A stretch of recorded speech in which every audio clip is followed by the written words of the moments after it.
Queridos amigos, recibido un saludo muy cordial en este nuevo encuentro de oración. Soy Eduardo, sacerdote, y me da mucha alegría poder compartir con vosotros este momento de contacto con la palabra de Dios. Recordemos que la palabra de Dios alimenta el alma, alimenta la mente, el corazón, es fuente de fortaleza en nuestras batallas. Leer la palabra de Dios nos ayuda a luchar contra las tentaciones. Pero además la palabra de Dios es el mejor camino para la oración, para entrar en contacto con Dios. A veces nuestra oración se reduce a decirle cosas a Jesús, a pasar un rato con Él, a contarle nuestra vida, a pedirle, a agradecerle, pero no podemos olvidar que lo más importante de la oración es lo que Él quiere decirnos a nosotros. Porque Jesús no es un terapeuta que nos reciba para que soltemos nuestro estrés, nuestra tensión interior, nuestros agobios, que también lo podemos hacer, por supuesto. Pero lo más importante de Jesús es que siempre, siempre, siempre tiene un mensaje para nosotros. Lo más importante de la oración no es lo que yo le diga a Él, sino lo que Él me sugiera a mí en el corazón. Así que con este deseo de escucharle a Él y desde su palabra responderle con nuestra oración personal, vamos ahora a leer juntos el Evangelio de hoy. Este domingo, 7º del tiempo ordinario. Lo encontramos en Mateo 5, 38 al 48. En aquel tiempo dijo Jesús a sus discípulos: «Habéis oído que se dijo, ojo por ojo, diente por diente. Pero yo os digo, no hagáis frente al que os agravia. Al contrario, si uno te abofetea en la mejilla derecha, preséntale la otra. Al que quiera ponerte pleito para quitarte la túnica, dale también el manto. A quien te requiera para caminar 1 milla, acompáñale 2. A quien te pide, dale. Al que te pide prestado, no lo rehuyas. Habéis oído que se dijo, amarás a tu prójimo y aborrecerás a tu enemigo. Pero yo os digo, amad a vuestros enemigos y rezad por los que os persiguen, para que seáis hijos de vuestro Padre Celestial, que hace salir su sol sobre malos y buenos, y manda la lluvia a justos e injustos. Porque si amáis a los que os aman, ¿qué premio tendréis? ¿No hacen lo mismo también los publicanos? Y si saludáis solo a vuestros hermanos, ¿qué hacéis de extraordinario? ¿No hacen lo mismo también los gentiles? Por tanto, sed perfectos, como vuestro Padre Celestial es perfecto». Normalmente consideramos que la justicia consiste en dar a cada uno lo que se merece. Y desde el punto de vista filosófico, desde el punto de vista legal, es así. Justicia es dar a cada uno lo que se merece. Al que se ha portado bien conmigo, le doy mi amistad, le doy mi tiempo, mis cualidades, me pongo a su servicio, porque se lo ha merecido, porque ha hecho méritos para ello. Mientras que a aquel que me ha tratado mal, instintivamente decimos, no es justo que yo lo ame, que yo le sirva, que yo rece por él. Este concepto de justicia humana automáticamente lo trasladamos también a Dios. Cuando decimos Dios es justo, le aplicamos el modo de justicia que entendemos nosotros como humanos. Dios es justo porque hace el bien a los buenos y castiga a los malos. Y por tanto, cuando yo me porto mal, la justicia de Dios implica que Dios me mira con ojos de ira, de enfado, que ya no merezco ser su amigo, que lo mejor que puedo hacer es alejarme de él porque Dios seguramente está enfadado conmigo. nada más lejano de esto. La justicia para Dios no tiene nada que ver con la justicia humana, con nuestra manera humana de entender la justicia. Por eso, antes de comentar el Evangelio de hoy desde el punto de vista moral, es decir, ¿qué tengo que hacer yo hacia los que me persiguen, hacia los que me abofetean, hacia los que desean mi muerte? Porque en el fondo la definición de enemigo es esa. El enemigo es el que desea que yo no exista. Antes de llegar a esa pregunta, tenemos que hacernos una que la precede y que la fundamenta. Y es esta: ¿cómo es Dios conmigo cuando soy malo? ¿Cómo es la justicia restaurativa de Dios hacia mí, que soy pecador? Porque solo desde la experiencia de haber sido amado a pesar de no haberlo merecido, solo desde la experiencia de que alguien justo ha ejercido su justicia perdonándome, solo desde ahí seremos capaces de responder a la segunda pregunta, la de cómo tengo que ser yo ante los que desean que no exista, si es que los hay. O por lo menos ante aquellos que se alegran de mis desdichas, ante aquellos que hablan mal de mí, ante aquellos que me ponen trampas, ante aquellos que se alegran de mis fracasos. ¿Cómo es Dios? ¿Cómo es Dios conmigo? ¿Cómo ha sido Dios con mi pecado? ¿Cómo ha sido Dios al recogerme cada vez que he vuelto a Él con la mirada un poquito avergonzada de decirle: Señor, si te he vuelto a hacer lo mismo que la última vez que nos vimos? Si vengo a confesarme del mismo pecado, de la misma debilidad.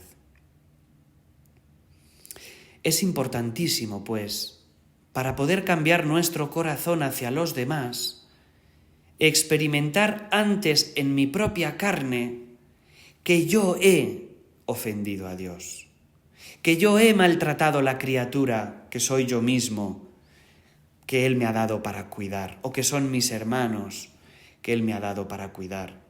Que yo, no el vecino, he sido indiferente ante el amor de Dios, he buscado la alegría y la felicidad lejos de Él, le he dicho: no me importas, le he dicho: estoy enfadado contigo, he pasado de Él. Yo, antes que nadie, he sido digno de ser reprobado, de ser rechazado, y sin embargo no lo he sido. Y sin embargo, cada vez que he vuelto a la confesión, a la oración, a la intimidad con Jesús, Él me ha dicho: levántate, tus pecados te son perdonados, vete y no peques más, toma tu camilla y vete a tu casa. Pedro, ¿me amas? Pedro, ¿me amas? Pedro, ¿me quieres? La relación de Jesús con los pecadores en el Evangelio es una sombra de todo lo que Jesús ha hecho conmigo y contigo a lo largo de nuestra vida. Y si ese concepto de justicia que tenemos tan arraigado en el corazón, hacer el bien a los que me hacen el bien y rechazar a los que me han rechazado, Jesús lo hubiera cumplido con nosotros, entonces ahora mismo estaríamos sumidos en la desesperación. No tendríamos remedio. No tenemos méritos, ni cara, ni vergüenza para acercarnos a Dios y decirle: perdóname, porque no somos dignos de su misericordia. Sin embargo, la justicia de Dios es totalmente diferente. Él quiso pagar el precio. No es que mi pecado haya quedado sin pagar. No es que Él haya cometido una injusticia social perdonándome, dejando las cosas en desequilibrio, sino que Él mismo, en la cruz, ha pagado el precio de mi pecado. Por tanto, la justicia se ha hecho, pero a la manera divina. Sobre Él cayeron nuestros pecados. Fue triturado por amor a nosotros. Fue hecho polvo en la cruz.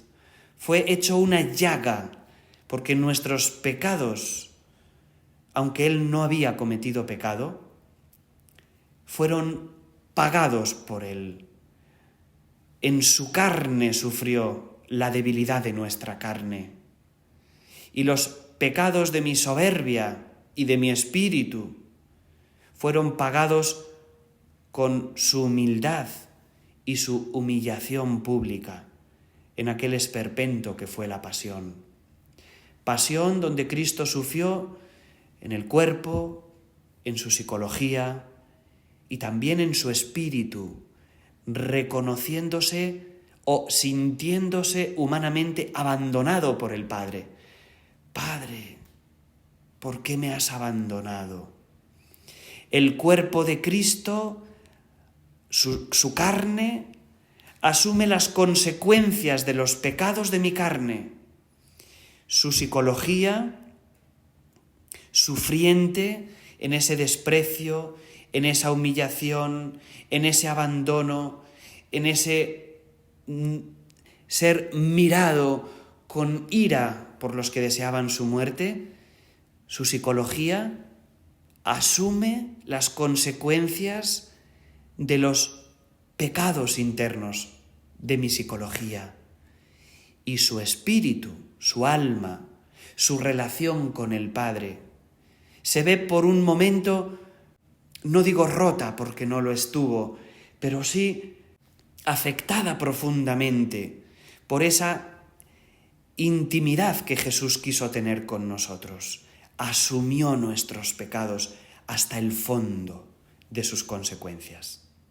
Y solo después de haber contemplado cuánto me ama Dios y cómo es la justicia que Él ejercita hacia mí, solo en este momento nos toca preguntarnos, ¿cómo me pide Dios ser con los demás? Y entonces leemos el Evangelio de hoy, habéis oído que se dijo ojo por ojo, diente por diente, pero yo te digo al contrario, si uno te abofetea en la mejilla derecha, preséntale la otra, al que quiere ponerte pleito para quitarte la túnica, dale también el manto, si te requiere para caminar 1 milla, acompáñale 2, a quien te pide dale, al que te pide prestado no lo rehuyas. Como veis, es una descripción de Dios. Es Jesús que está hablando de sí mismo. Esto que os pido, os lo pido porque yo lo he hecho antes con vosotros. Habéis oído que se dijo, amarás a tu prójimo, aborrecerás a tu enemigo. Es que nos parece lo más normal. Todos estamos de acuerdo con esta máxima. Es del Antiguo Testamento, sobre todo la primera, amarás a tu prójimo. La de aborrecerás a tu enemigo no está en la Biblia, pero en sentido amplio era así como se explicaba. Amarás a tu prójimo, es decir, al que tienes cerca, a tu padre, a tu madre, a tus hijos. Y dice Jesús, ¿y qué hacéis de extraordinario si amáis así? ¿Qué hacéis de extraordinario?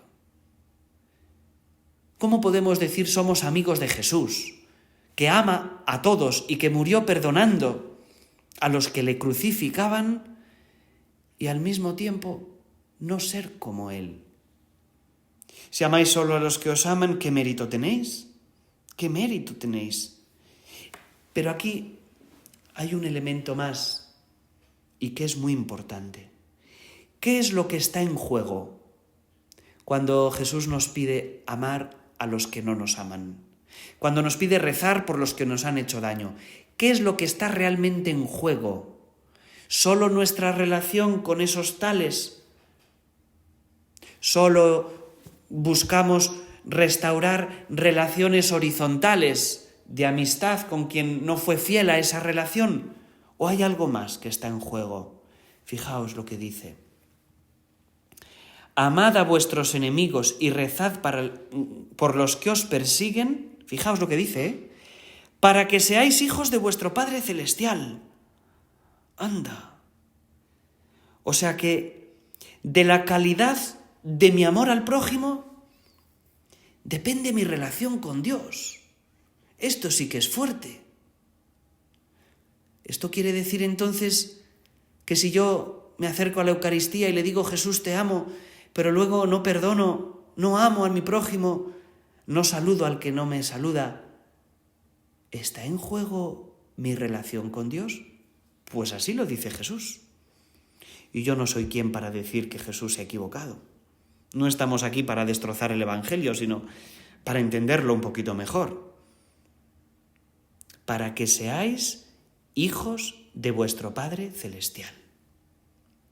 Mi ser hijo de Dios, es decir, lo más importante que hay en mi vida, que es mi relación con Dios, está en juego, me la juego en mi relación con los demás, en mi capacidad de perdonar, de amar, de saludar, de prestarme a servir al otro aunque parezca que se está aprovechando de mí, porque ya está bien. Claro que para esto es necesario antes amarme a mí mismo. Si yo no me amo a mí mismo, si yo considero que mi tiempo no vale, que mi persona es inferior a los demás, si yo no valgo nada, si mi autoestima está rota, entonces me daré a los demás, pero ya no como un acto de amor, sino como una humillación que no me realiza.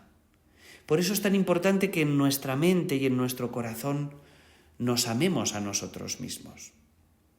Mi regalo a ti solo va a ser un regalo de verdad si yo lo valoro.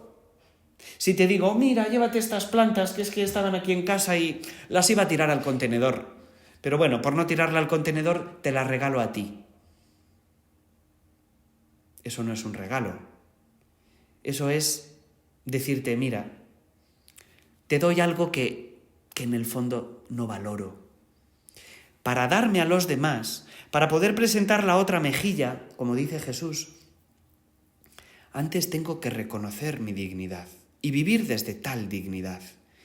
Y saber que lo hago porque quiero, con plena posesión de mi ser.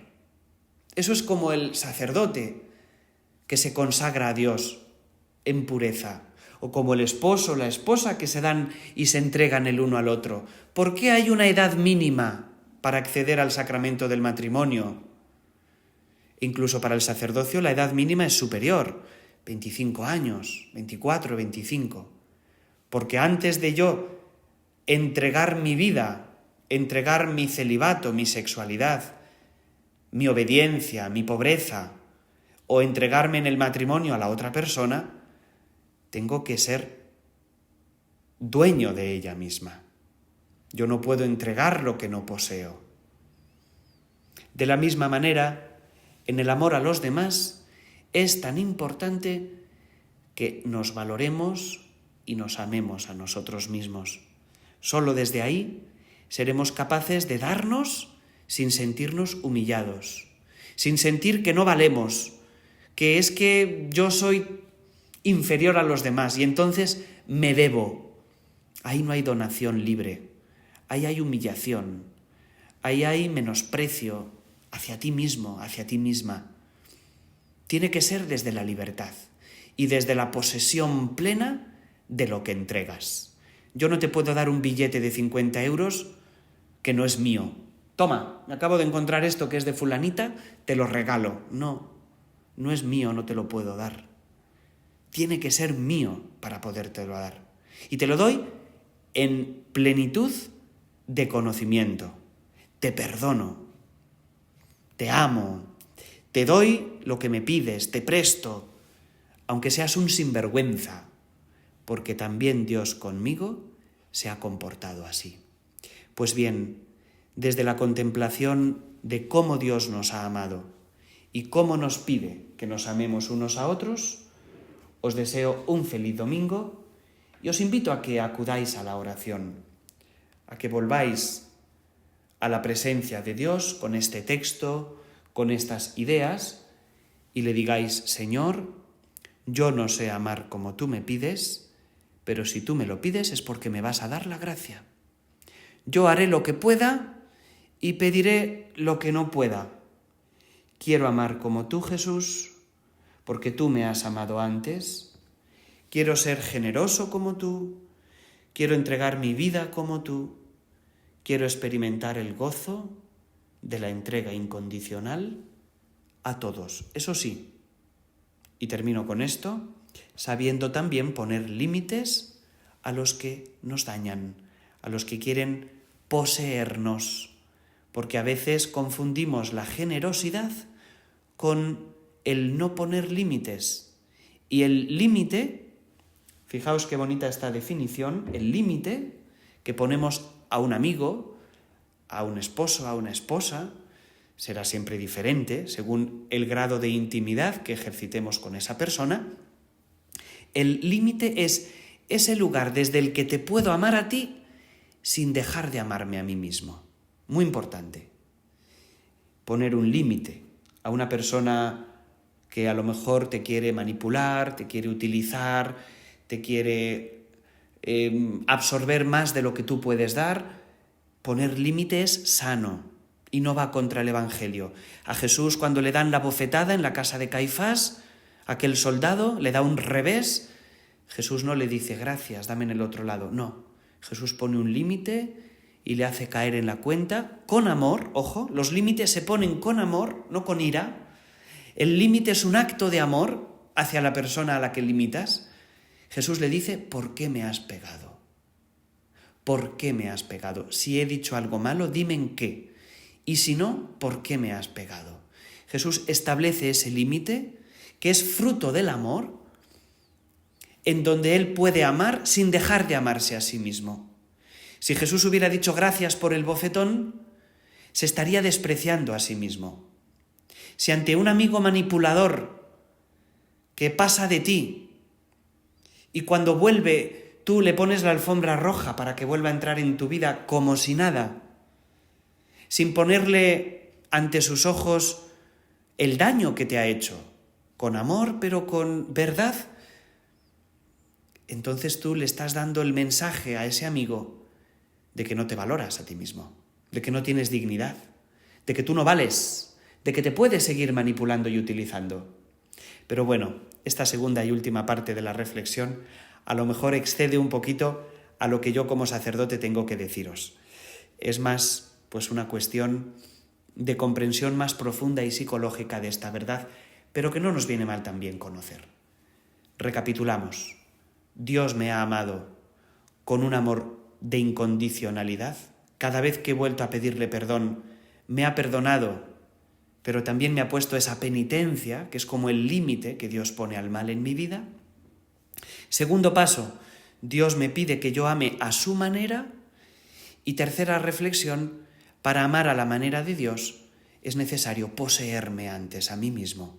Y también es necesario y saludable saber poner límites con amor a las personas que quieren despersonalizarme o manipularme o utilizarme en una amistad o en una relación insana. Ojalá que todo esto os ayude a poner vuestra vida ante Jesús y a pedirle fuerzas para amar de una manera diferente. Y que la bendición de Dios Todopoderoso, Padre, Hijo y Espíritu Santo, descienda sobre todos vosotros. Que tengáis un feliz fin de semana.